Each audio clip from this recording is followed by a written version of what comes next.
আসসালামু আলাইকুম। বর্তমান সমাজে বিবাহিত জীবনে অসুখী হওয়ার প্রধান কিছু কারণ আছে, যেই কারণগুলোর জন্য সমাজে অধিকাংশ বিবাহিত জীবন অসুখী। প্রথমেই আসি যোগাযোগের অভাব, ল্যাক অফ কমিউনিকেশন। অনেক দম্পতির মাঝেই খোলামেলা কথা বলা হারিয়ে যায়, ভুল বোঝাবুঝি বাড়ে, অনুভূতি চেপে রাখা হয়, ফলে সম্পর্ক ধীরে ধীরে বিষাক্ত হয়ে ওঠে। এরপরেই আসে অতিরিক্ত প্রত্যাশা, আনরিয়েলিস্টিক এক্সপেকটেশন। অনেকেই মনে করে বিয়ের পরে সবকিছু ম্যাজিকের মতো ঠিক হয়ে যাবে, কিন্তু বাস্তবতা ভিন্ন। উভয়ের চেষ্টায় সম্পর্ক টিকিয়ে রাখতে হয়। আর্থিক চাপ ও দায়িত্বের ভার, সংসার চালানো, বাচ্চার খরচ, সামাজিক চাপ, এসব নিয়ে অর্থনৈতিক টানাপোড়েনে তৈরি হয় যা সম্পর্কেও প্রভাব ফেলে। সমঝোতার ঘাটতি, ল্যাক অফ কম্প্রোমাইজ। দুজন মানুষ কখনো একরকম হয় না, কিন্তু আজকাল অনেকেই নিজেকে প্রাধান্য দেয় আর এক চুলও ছাড় দিতে চায় না, যার ফলে সম্পর্ক ভেঙে যায়। পারিবারিক হস্তক্ষেপ, বিশেষ করে আমাদের সমাজে শ্বশুরবাড়ি বা পিত্রালয়ের হস্তক্ষেপ অনেক সময় দম্পতির স্বাধীন সিদ্ধান্ত নিতে বাধা দেয়। সময়ের অভাব, ল্যাক অফ কোয়ালিটি টাইম।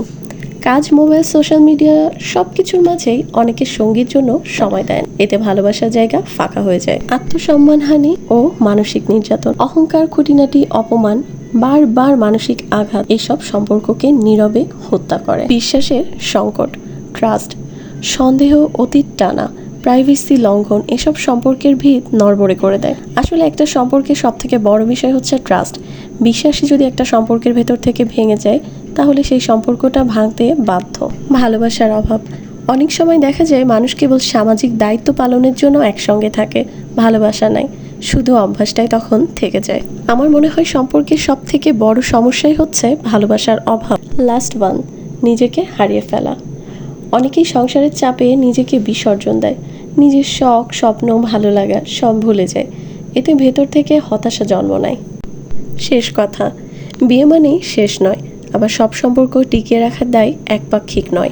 সম্পর্ক বাঁচাতে চাইলে দরকার পারস্পরিক সম্মান, খোলা মনের আলোচনা এবং একে অপরের সময় দেওয়া। ভালোবাসায় যত্ন চাই, শুধু নামটুকু নয়। সহযোগিতা ছাড়া সম্পর্ক খোলস ছাড়া শরীরের মতো।